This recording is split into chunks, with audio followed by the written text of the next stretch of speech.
É isso que está faltando dentro de casa, é entender propósito, é representar a noiva, porque a tua casa será alcançada num todo. Queridos irmãos, o projeto de Cristo com a igreja tem tudo a ver para purificar. Cada vez mais nós estamos nos tornando santos. Se tem uma coisa que purifica alguém, amadurece, bate doído, é uma coisa chamada casamento. Desde a união, desde o modelo, desde a formatação, tudo que Cristo fez e faz com a igreja, está tudo descrito na minha e na sua família. Família é feita para isso, para esbanjar o óleo, santidade ao Senhor.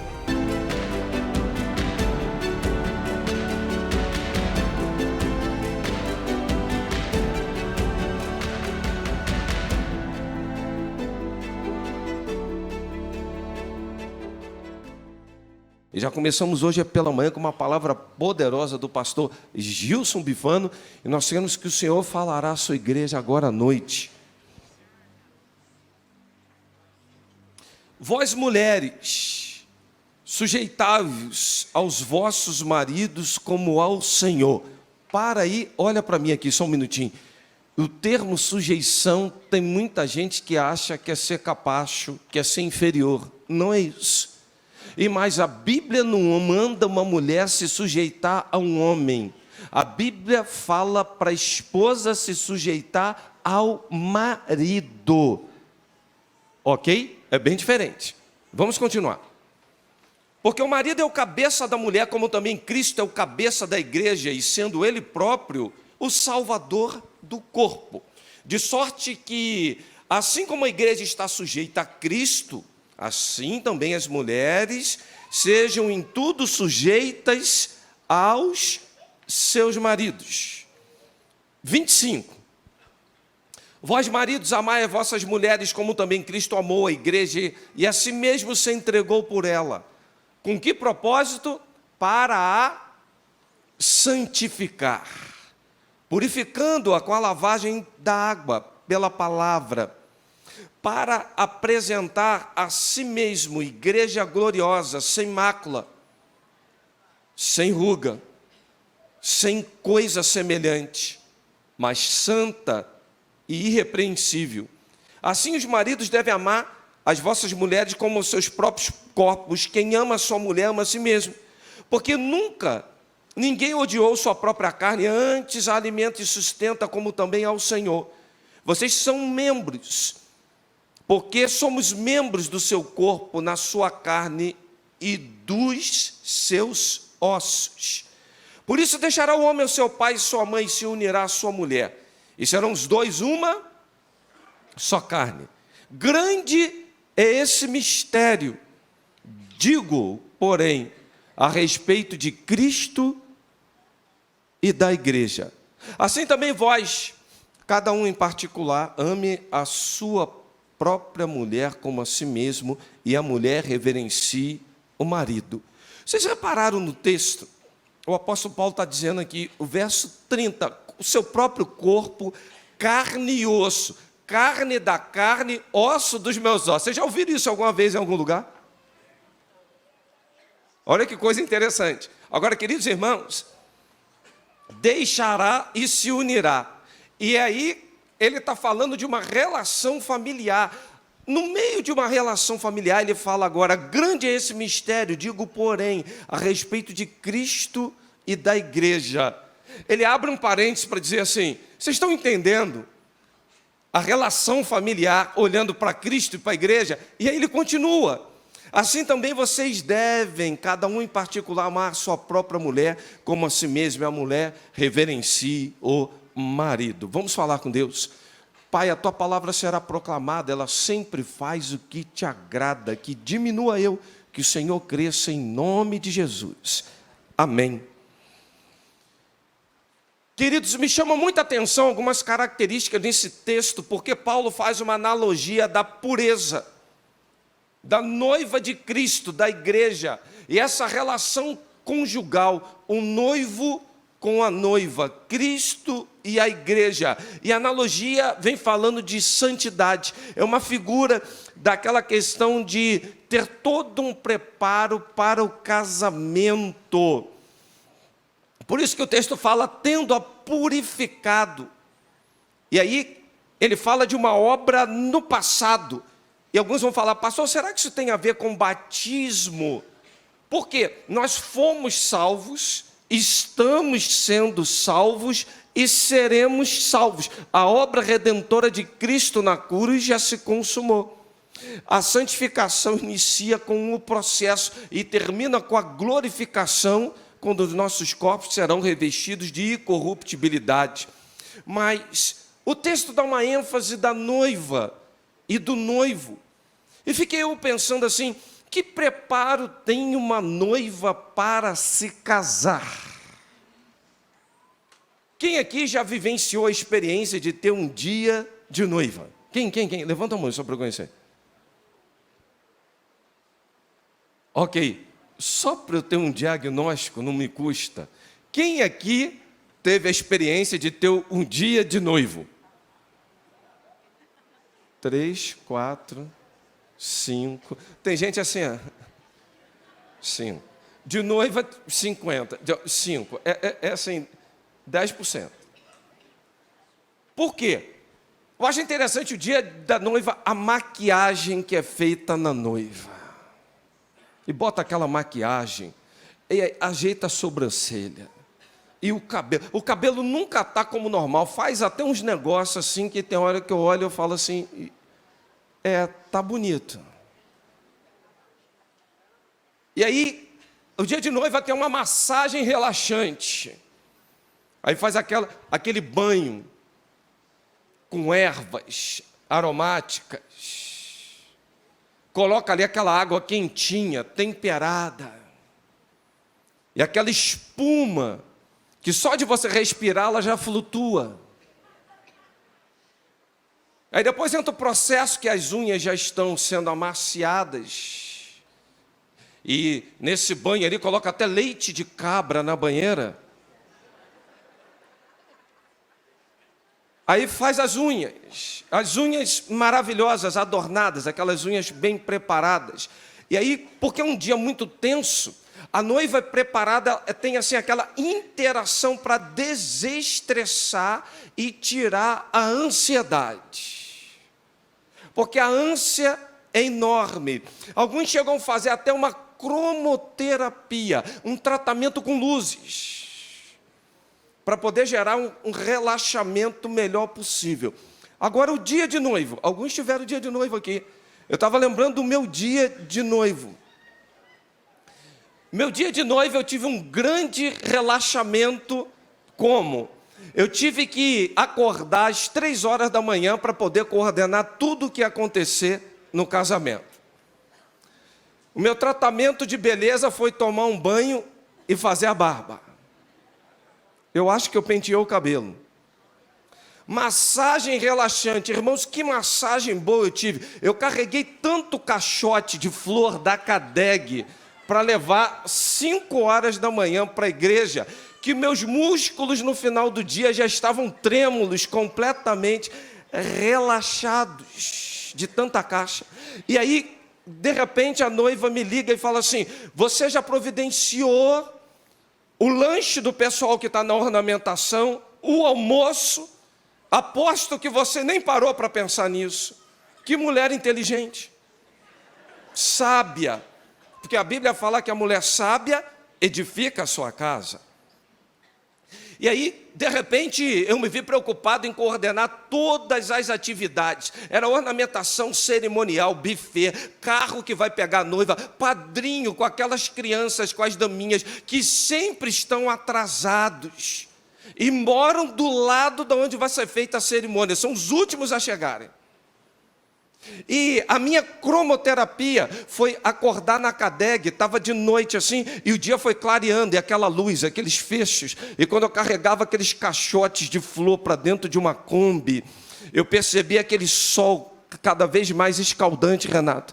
E quando cheguei na igreja para despejar aquilo tudo, eu percebi que eu fiquei mais queimadinho do que antes. e fiz uma excelente cromoterapia.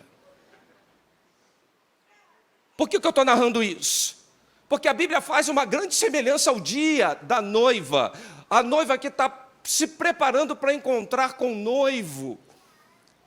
E nessa preparação, nós precisamos entender que como igreja, nós precisamos estar preparados para encontrarmos com o Senhor. E todo dia nós temos que viver um dia de noiva. A vida cristã impõe a cada um de nós um dia de noiva. E a gente parece que o dia do noivado é só quando casa. Não, todos os dias nós estamos sendo preparados para encontrar com o noivo. Amém, irmãos? Mas no dia de noiva como o de hoje, como você está se preparando? Como é que você está relaxando? Eu tenho um desafio para você: entrega o teu caminho ao Senhor, confia nele que o mais Ele fará. Relaxe, meu irmão. O Senhor está no governo, no controle de todas as coisas. Ele tem toda a autoridade nos céus e na terra. Não há criatura, não há circunstância, não há pessoa, não há qualquer coisa criada que Deus não tenha governo, controle e autoridade. Ele é soberano. Então, para que ficar ansioso e preocupado com o dia de amanhã? Basta cada dia o seu mal. Olhe para as aves do céu, para os lírios do campo, não semeio e nem fio, e o vosso Pai Celestial as alimenta. Quanto mais a cada um de vós, homens de pouca fé. Hoje é um dia de noiva para você. Sabe por quê? É o tratamento, é a beleza. Porque a fé vem pelo ouvir a palavra de Deus, e quando a gente ouve essa palavra, ela vai transformando o nosso coração, ele vai ficando cada vez melhor, e o coração, quanto mais ele vai sendo trabalhado, esse coração ele fica alegre, e o coração alegre aformoseia o rosto. Não adianta vestes novas, não adianta vir para o Réveillon como o pessoal compra aquelas roupas bonitas, mas o coração está triste. A pessoa chega aqui às vezes para uma virada de ano com aquela cara carrancuda, de poucos amigos, triste por tantas circunstâncias da vida. No dia de noiva é preciso você observar que as atividades na obra de Deus, o se envolver com as coisas de Deus, você está firme na sua vocação e eleição, você nunca, jamais vai tropeçar, por mais que você se dedique à obra de Deus. Meus irmãos, eu vou falar uma coisa: que alegria e que prazer a gente tem em fazer isso. Isso me traz até relaxamento, me traz contentamento, isso me traz alegria. A palavra de Deus nos desafia a todo tempo à santidade. O próprio Deus fala: sede santo, porque eu sou. Mas no dia de noiva, que tem que ser todo dia, nós estamos vivendo uma vida como se santidade fosse uma utopia, algo inatingível, algo inalcançável, mas o próprio Deus nos ordenou isso. E aí, quando a gente tem temor ao Senhor, a gente cada vez mais começa a orar para a vinda de Cristo Jesus. E o Senhor está preparando essa igreja. É uma igreja gloriosa, sem mácula, sem ruga, sem coisa semelhante, santa e irrepreensível.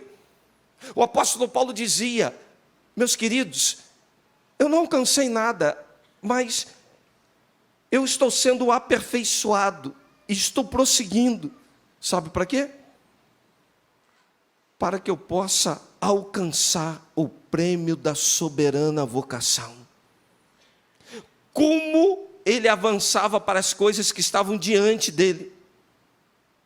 Porque ele sabia perfeitamente que a cada dia era um dia novo, a cada dia era um dia de novidade de dia, a cada dia era um dia de noiva, a noiva se preparando para encontrar com o Senhor. É possível viver uma vida assim? Claro que é, mas pastor, como eu vou viver uma vida sem máculas, sem rugas, sem pecado, sem mancha ou coisa alguma? Meus queridos irmãos, eu não estou querendo dizer que você não vai conseguir ser santo, você vai conseguir, mas se você pecar, se você cair, Se no dia de noiva alguma coisa manchar o teu vestido, nós temos o Vênice espiritual. Alguns não entenderam, amanhã vão entender. As irmãs que lavam roupa sabem perfeitamente o que eu estou falando. E o Vênice espiritual, aquele rosa então, ele nos torna mais alvos do que a neve. Por isso é possível vivermos uma vida diante do Senhor, a qual sabemos que se cairmos temos um advogado, se tivermos alguma mancha, alguma ruga, se confessarmos os nossos pecados, Ele é fiel e justo para nos perdoar e nos purificar de todo o pecado. O maior problema para o dia de noiva é que a gente não consegue se arrepender. A gente vai tornando cada vez mais o cabelo comum. A gente vai com qualquer cara. A gente não quer mais pintar a unha. A gente não quer mais preparar o vestido branco, limpinho. A gente vai levando a vida numa rotina espiritual, a qual parece que a noiva já está meio, desculpa o termo, esmulambada. Essa roupa mesmo é a que tem para hoje. Não. É o dia de noiva, se prepara. Se prepara. Faz o melhor que você puder.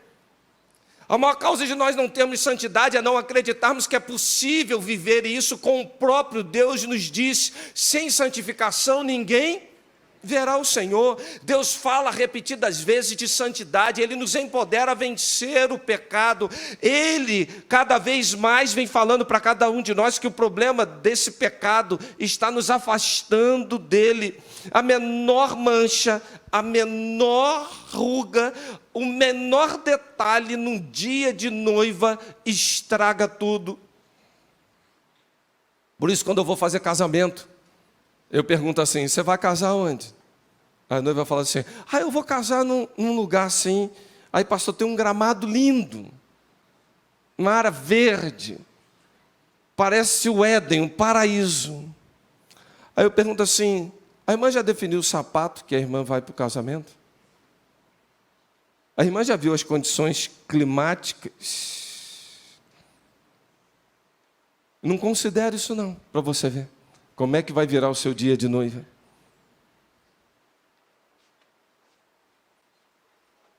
E me permita, como igreja, eu vou falar uma coisa muito simples, que é natural do ser humano, irmãos.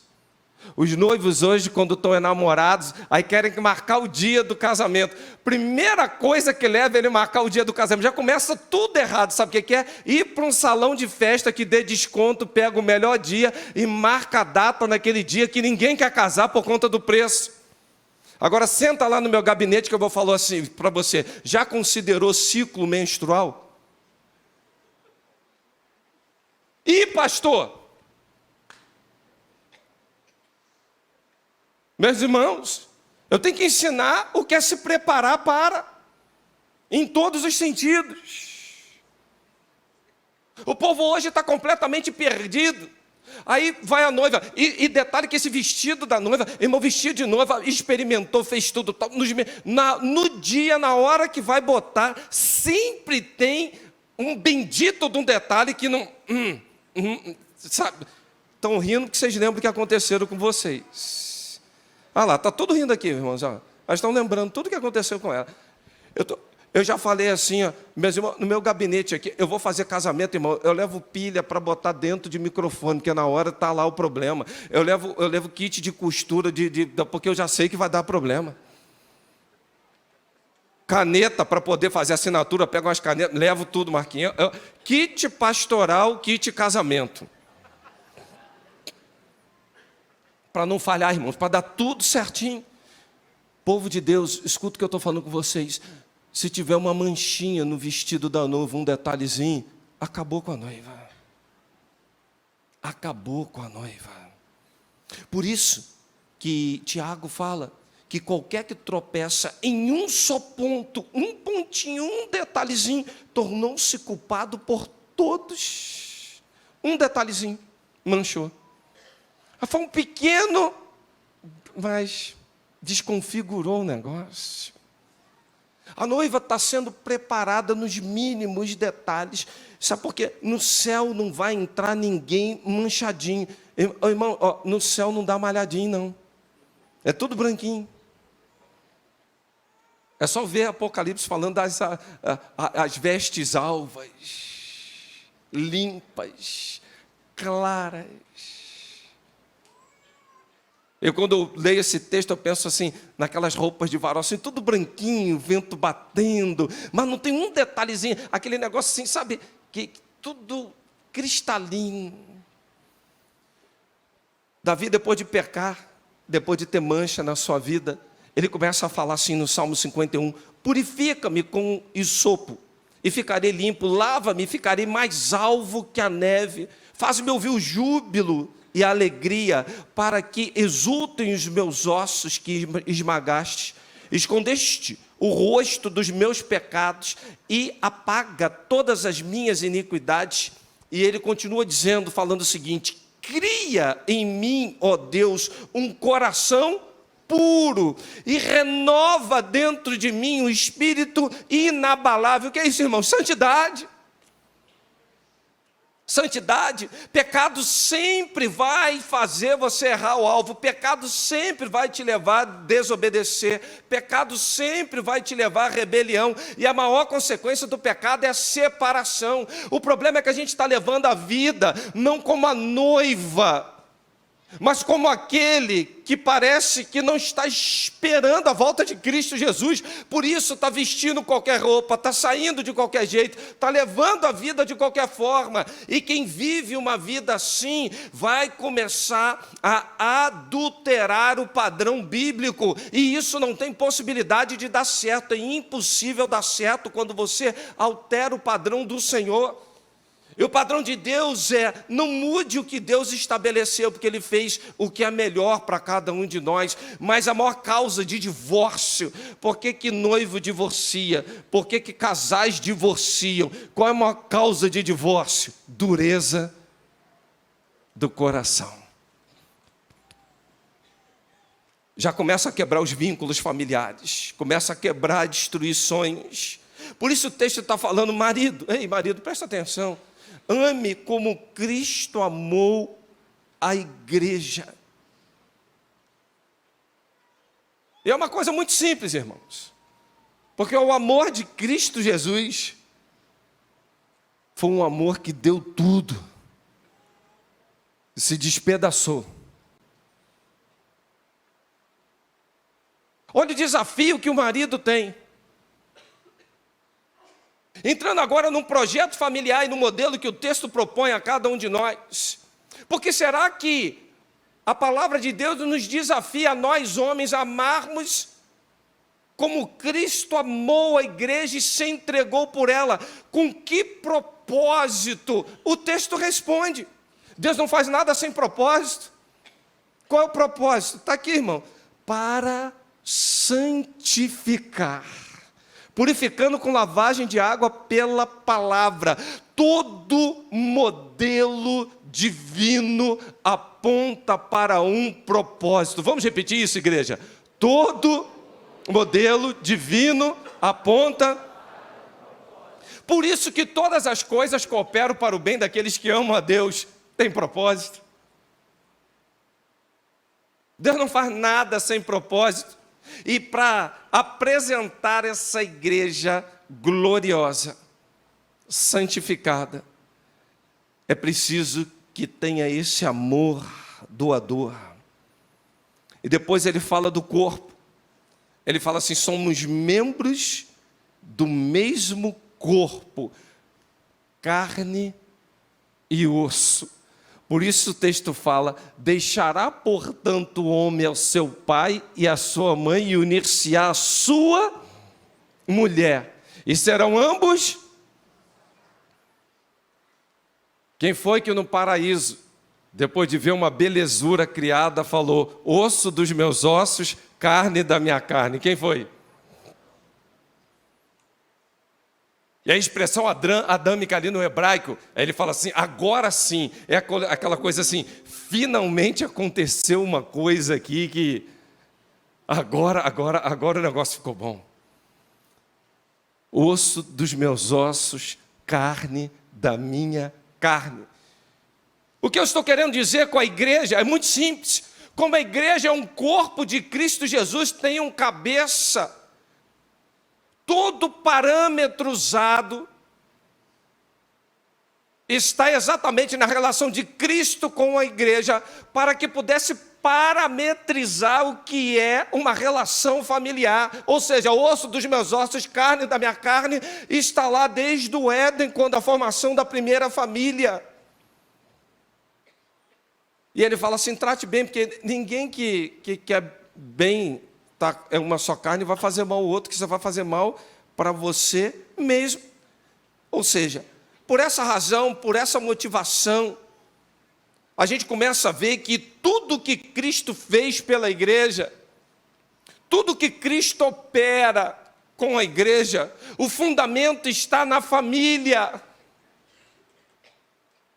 Desde a união, desde o modelo, desde a formatação, tudo que Cristo fez e faz com a igreja, está tudo descrito na minha e na sua família. Tem gente que casa, né? Eu gosto daqueles jovens que vêm: você quer casar por quê? Me explica por que você quer casar. Não estou falando com ele, mas por que você quer casar? Só isso. Não é qualquer. Você quer casar? Quero. Por quê? Qual é a resposta padrão, irmão? Eu quero ser feliz. Outro dia no gabinete um saiu até cantando: eu só quero ser feliz, andar tranquilamente. Eu falei: para.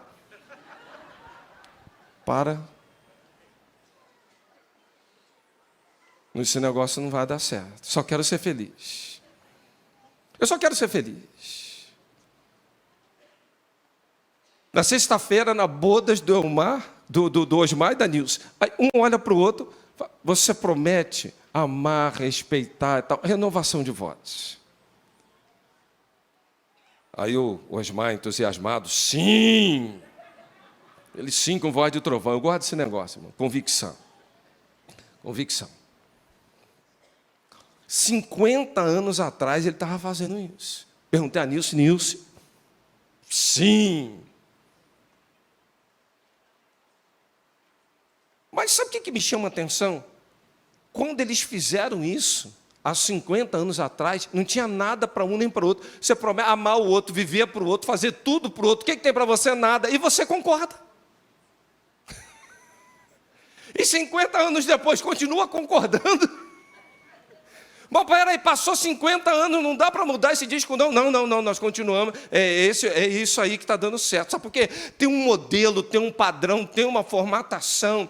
E a base está na relação de Cristo com a igreja. Há um padrão, meu querido irmão. Quem vai para casamento, tem gente que acha que eu só vou ser feliz quando eu casar. Vem para o lado de cá que tu vai ver os dramas que a gente está passando, irmão. Não faz ideia da metade da mesa. Pula para o lado de cá que você vai ver. Quem está casado aqui já dá um sorriso para o outro e fala assim: é eu que o diga. Pastor, eu acho que o senhor está andando lá em casa.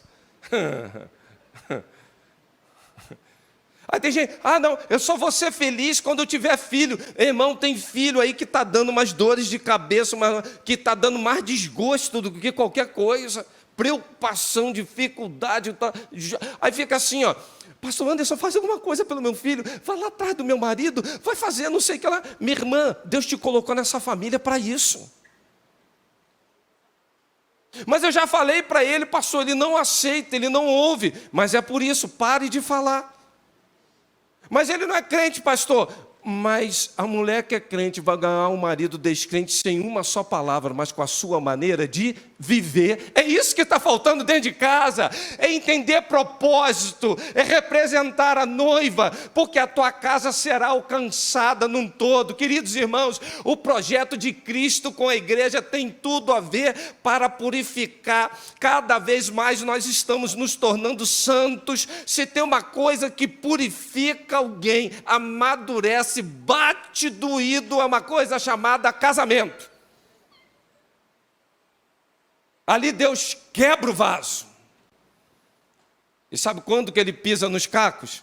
Quando vem os filhos. Filho leva tudo nosso, irmão. A gente dá tudinho, ainda fica feliz. Perde tudo, fica feliz. Perde, filho a gente perde. E é uma alegria enorme. O projeto do Senhor, queridos irmãos, é levar a igreja para o céu. Sabe por quê? O projeto divino é levar a tua família para o céu também. Você não vai levar bem, você não vai levar carro, não vai levar diploma, não vai levar conta bancária, mas há um projeto divino. Você olha para a família de Abraão, em ti serão benditas todas as famílias da terra. Olha para Ló, todo o projeto divino para salvar a família. Olha para Noé, olha, vai todo mundo ficar para trás, entra na arca, você e a sua família. Olha para a vida de José do Egito, toda a família dele foi abençoada pela vida de quem? Do Zé. Raabe, meu irmão. Raabe fez um pacto com os espias. Tu vai salvar a minha família. Botou todo mundo dentro de casa. Toda a família de Raabe foi salva. Toda a família. Você olha para Pedro, crê no Senhor Jesus, o carcereiro, será salvo tu e a tua casa, a tua família. Todas as figuras de linguagem que quando Deus quer se manifestar demonstrando amor, carinho, apreço, quais são as figuras de linguagem que Deus usa para externalizar isso? Família. Pode uma mãe se esquecer de um filho que cria, porém, eu não me esqueço de cada um de vocês, eu tenho o nome de vocês escrito na palma da minha mão. Querido, se tem uma coisa que ninguém entende, esse amor de mãe.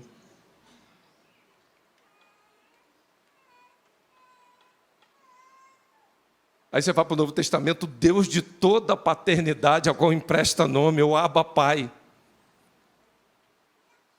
Todas as figuras de linguagem que vai demonstrar amor e carinho sempre está ligado à família.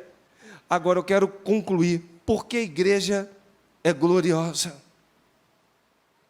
Lucas 13:17 diz assim: e dizendo isso, todos os seus adversários ficaram envergonhados, e todo o povo se alegrava com todas as coisas gloriosas que eram feitas por ele. A igreja sempre viveu triunfante e de maneira gloriosa.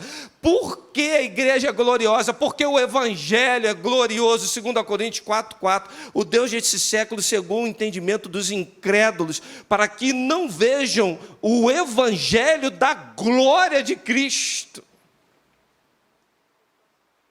Por que a igreja é gloriosa? Porque a obra de Deus é gloriosa, sendo fortalecidos com todo o poder, de acordo com a força da sua glória. Colossenses 1:11. Por que a igreja de Cristo ela é gloriosa? Romanos 8:21. Porque ela promove libertação total. Na esperança também, nós temos da criatura ser liberta da servidão da corrupção. Para quê? Para a liberdade da glória dos filhos de Deus. Mas para quê? E o porquê a igreja é gloriosa? Porque nós temos um corpo glorioso. Filipenses 3:21. Pelo poder que capacita a colocar todas as coisas debaixo do seu domínio, Ele transformará os nossos corpos humilhados para serem semelhantes ao seu corpo glorioso. A igreja tem que viver a cada dia um dia de noiva de maneira gloriosa. Agora, por que o casamento tem que ser glorioso? Porque a família tem que ser gloriosa? Porque ela simboliza a noiva de Cristo encontrando com o noivo. Por que que a família é uma família gloriosa? Porque desde Abraão, Deus já fez um pacto dizendo: em ti serão benditas todas as famílias da terra. Que coisa gloriosa! Porque nós nos unimos de uma maneira gloriosa, quando une um homem e uma mulher, osso dos meus ossos, carne da minha carne. Irmãos, eu acho o maior mistério da vida, a concepção de uma vida. Eu vejo cada bebê que nasce um milagre. Um milagre, que coisa gloriosa. É a gente orar por uma criança que vive o que vive, tudo chega aqui testemunhando dos feitos. Gente, isso é glorioso demais. E eu quero concluir dizendo: nós devemos sempre viver em torno da expectativa da volta de Cristo Jesus. O povo relaxou na família, porque não vive mais a expectativa da volta de Cristo.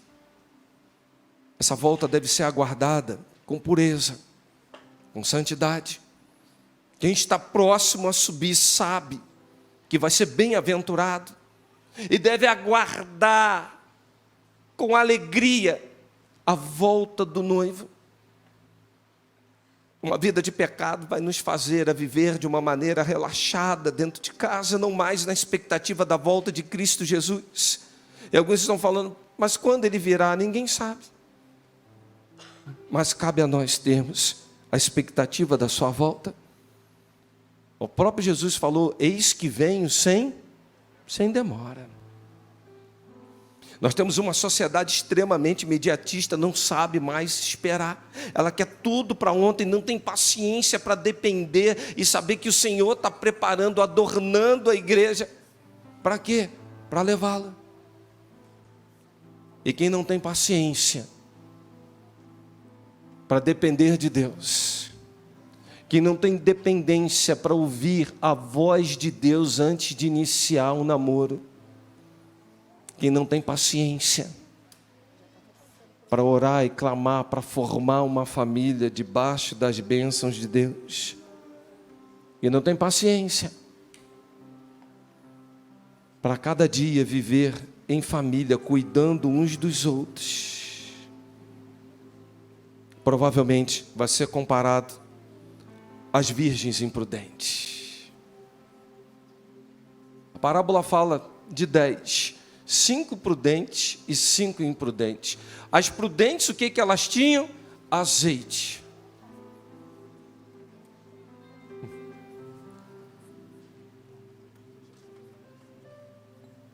Azeite simboliza separação. Todas as vezes que alguém era consagrado e ordenava, usava-se azeite. Azeite vai simbolizar a santidade. Você vai em Israel, você vai ver as prensas das azeitonas, e ela passa por 4 processos. A última prensa é a mais forte que tem. É essa prensa que extrai o melhor azeite. Alguns estão passando por prensas hoje aqui. E creia, o Senhor quer extrair o melhor azeite da tua vida, para chegar para Ele como cheiro suave, gerar santidade, te colocar no rumo, no prumo, no eixo. Essa diversidade não é para te fazer fracassar, não é para você pensar em morte, é para você pensar em vida, é para você pensar em vida e vida abundante nele. Quando você entende isso, você começa a perceber que só vai encontrar com o noivo quem tiver com a lamparina cheia. Quem tinha a lamparina vazia ficou para trás, não conseguiu atingir, não. Por isso que a Bíblia fala assim: vede prudentemente como andais, não como nécio. Prudência. Estou passando numa prensa, pastor, vai sair um azeite bom aí, para a glória de Deus. Eu estou há tanto tempo pedindo coisas, falando com Deus, na minha família, a porta não abre, o milagre não vem, a coisa não vem. Entra na prensa do Senhor, que às vezes quando Ele te coloca na prensa, tu começa a questionar e pula dela. Aprenda uma coisa, viva o teu dia de noiva, deixa sair o melhor azeite, porque o Senhor quer agir na tua vida, na tua família. Um milagre que Deus opere na minha e na tua vida, nunca para em você, transborda para aqueles que estão ao teu redor. É como a propaganda de margarina do Salmo 128, feliz é o homem que teme ao Senhor, anda nos seus caminhos. A sua mulher, ela é como videira, alegria, vinho. Os seus filhos estão ao redor da mesa, como oliveira, azeite. Família é feita para isso, para esbanjar o óleo, santidade ao Senhor. Por isso, eu quero te desafiar hoje, em nome de Jesus, a você olhar e pensar nas promessas que Deus tem na tua casa, esperar a volta de Cristo como a noiva que anseia, mas com a botija cheia, porque o paralelo de Cristo, igreja, marido, mulher e família é total, é uma coisa que se encaixa, é um modelo, é um padrão espiritual. Para quê? Para que vivamos bem, felizes. Felicidade não consiste em casar, felicidade não consiste em ter filho, felicidade consiste em viver debaixo de propósitos espirituais, se santificando e aceitando o tratamento do Senhor, porque quando você entende isso, a tua vida vai esbanjar o azeite do Senhor. Curve a tua cabeça agora e comece a orar.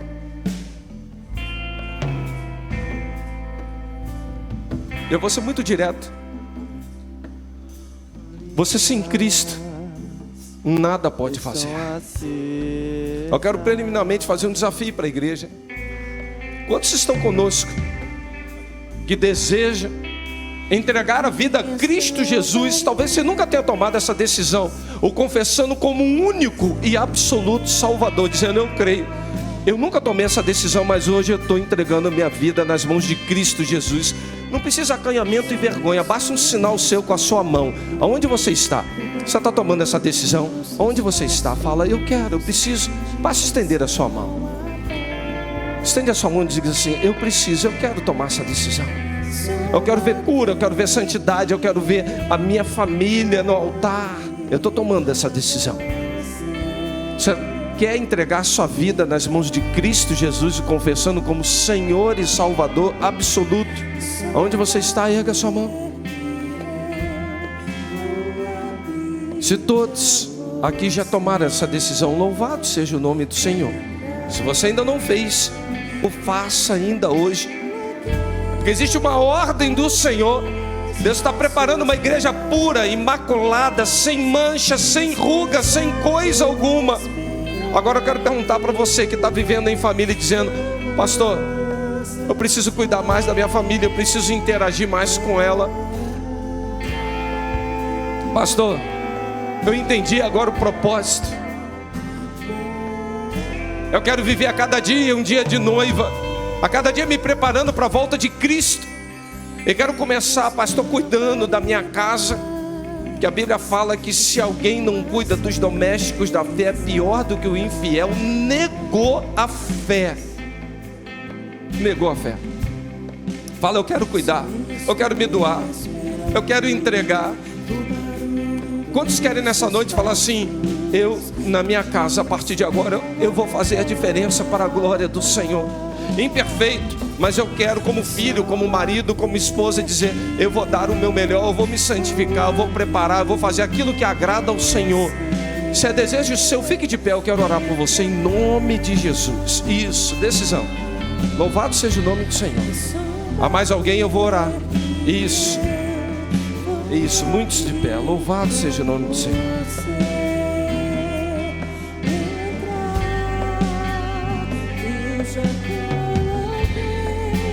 Há mais alguém? Vamos orar. Vamos orar também por você, Ari Vicente, que está conosco na internet, dizendo: meu casamento está chegando ao fim, eu não sei o que fazer para mudar isso. Meu desafio para você é: entregue sua vida agora a Cristo Jesus. Se você já tomou essa decisão, encha a tua botija de azeite, deixa Deus santificar, preparar, porque por intermédio disso, por intermédio da tua fé e da tua vida, toda a tua família será alcançada e restaurada para a glória do nome do Senhor. Nós vamos orar por você, Ari Vicente, aqui em nome de Jesus. Há mais alguém que está dizendo: sou eu. Pastor, falou comigo, eu como filho, eu como marido, eu como esposa, eu como pai, eu quero fazer isso para a glória de Deus. Senhor, nós entregamos diante de Ti todos esses irmãos que corajosamente entenderam a palavra, estão nessa noite falando: santifica-me.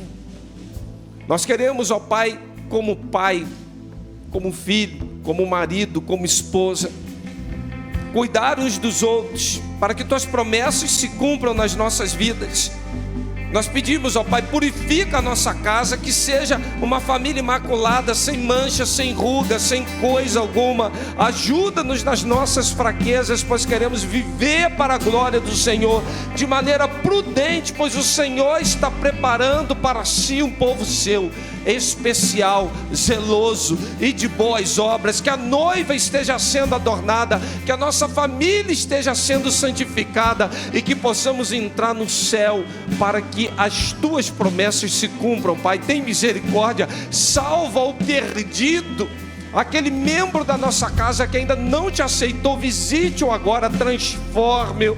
Nós não vamos sossegar enquanto não virmos, Deus, essa pessoa declarando que Jesus Cristo é o caminho, que Ele é a verdade, que Ele é a vida. Prepara-nos, ó Pai, porque Jesus está voltando. Prepara-nos, ó Deus, porque a igreja está sendo preparada. Que não haja mancha, que não haja ruga, que não haja coisa nenhuma dessa espécie. Santifica-nos. É o que nós Te suplicamos e o fazemos em nome e por amor de Jesus. Amém e amém. Vamos ficar de pé.